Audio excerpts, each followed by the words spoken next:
तो अब तक अमेरिका ईरान के सामने शर्त रख रहा था, लेकिन अब देखिए ईरान ने इस 12वें दिन अपनी शर्त रख दी है, क्योंकि जिस तरह से युद्ध फैलता चला जा रहा है और उसका असर पूरी दुनिया पर दिखाई दे रहा है। अब ट्रंप चाहते हैं कि युद्ध समाप्त हो जाए, बातचीत का रास्ता निकले, लेकिन ईरान ने कह दिया है वो जब चाहेगा तभी बातचीत करेगा। और उसने जो शर्तें रखी है वो क्या शर्त है आपको बताते हैं, जो ईरान की तरफ से सामने आई है या ईरान चाहता है कि इस पर अमेरिका रिस्पॉन्स दे। देखिए 3 शर्त है। पहला तो अरब मुल्कों में जितने भी अमेरिकी बेसेस हैं उनको हटा दिया जाए, यानी यहां से बोरिया बिस्तर समेटकर अमेरिका जो है वो चला जाए, इस तरह से ईरान का कहना है। दूसरी शर्त है कि जो अब तक बर्बादी ईरान में हुई है उसकी भरपाई या भुगतान अमेरिका करे, तब जाकर वो सोचेंगे, यानी कि ईरान सोचेगा कि इस युद्ध को खत्म करना है। तीसरी सबसे बड़ी बात है कि युद्ध किस तरह से बंद होगा, किन शर्तों के साथ बंद होगा, ये ईरान तय करेगा।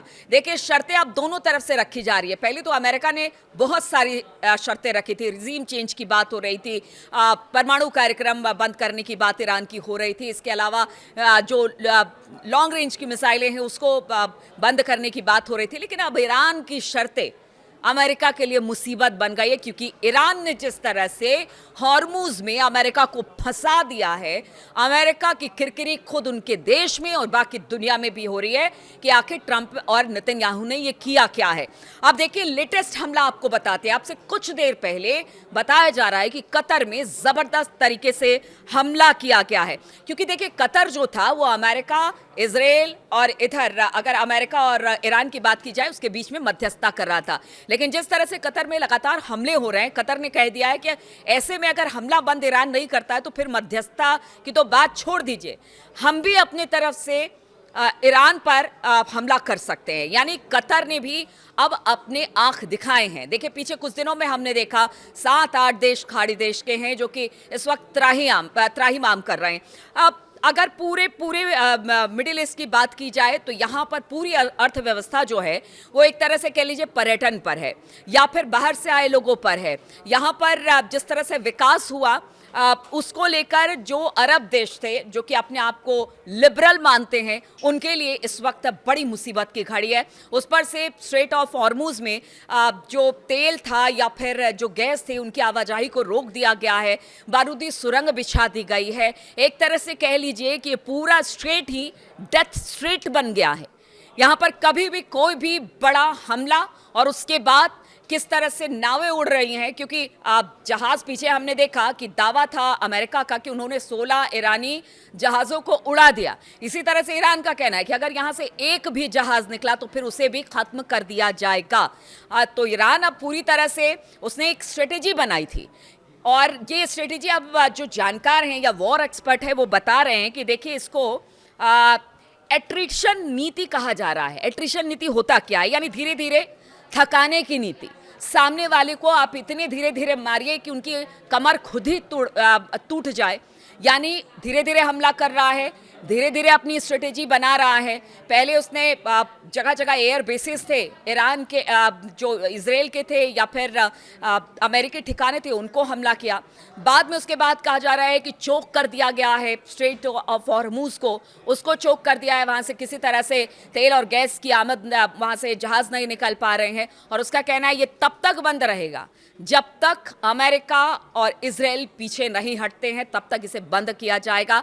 अब ये देखिए जो थकाने की नीति है उसमें नुकसान दोनों तरफ का होता है, क्योंकि ईरान के लिए कहा जा रहा है कि वो 6 महीने के लिए अभी फिलहाल तो पूरी तरह से युद्ध में बने रहने की बात कह रहा है। मिसाइलें अभी भी ईरान में बनाई जा रही है।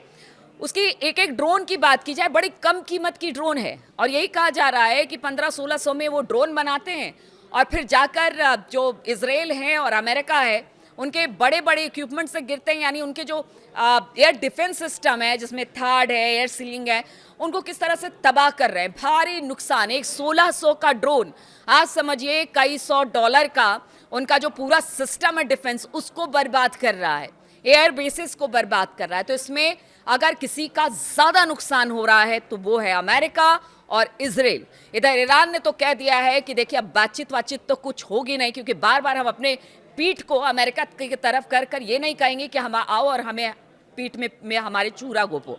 इसीलिए वो युद्ध के लिए पूरी तरह से तैयार है, अपनी शर्तें उन्होंने रख दी है।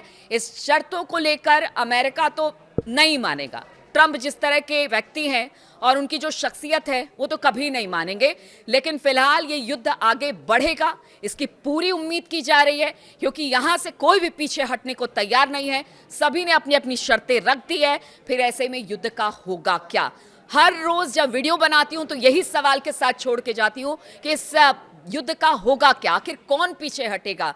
क्या ये युद्ध जल्दी खत्म होगा, या फिर जिस तरह की आशंका है पूरी दुनिया में इस युद्ध को लेकर मंदी छाएगी?